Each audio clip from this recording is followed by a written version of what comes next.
This is a look at our nation's capital right now, where flags are flying at half-staff in honor of those who have been tragically affected by the shooting in Minneapolis today. And we're now getting reaction from lawmakers in D.C. on the deadly Minneapolis school shooting. And that includes reaction from President Trump, as well as reaction from top lawmakers in Minnesota. Our D.C. Bureau Chief Ben Kennedy joins us live from our nation's capital with more. Ben? Nicole and Calvin, South Florida lawmakers on both sides are speaking out, saying this is horrifying and tragic. The White House is keeping a constant contact with their teams on the ground, and even Minnesota Governor Tim Walz to offer their support. President Trump ordered flags on top of the White House lowered to half-staff as a mark of respect for the victims of the Minnesota school shooting. On social media writing, "I have been fully briefed on the tragic shooting in Minneapolis, Minnesota.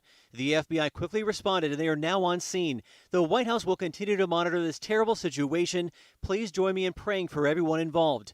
A focus of talks with Vice President J.D. Vance, who had lunch with the Commander-in-Chief on Wednesday, saying we're at the White House monitoring the situation in Minneapolis.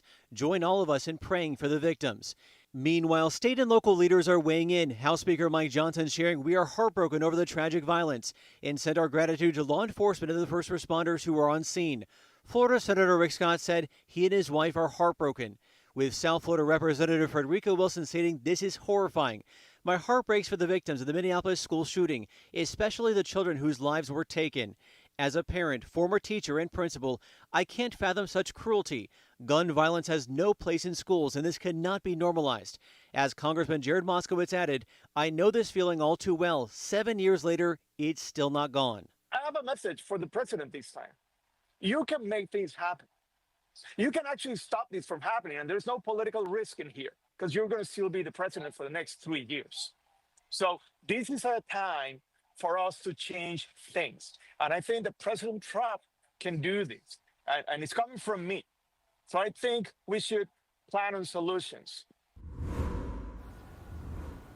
Ed Oliver is calling on the White House and Congress to take action when it comes to gun reform, to ban assault weapons and high-capacity magazines. He's been to D.C. several times. In fact, Local 10 has spoken to him, hoping to see change. But so far, that has not happened.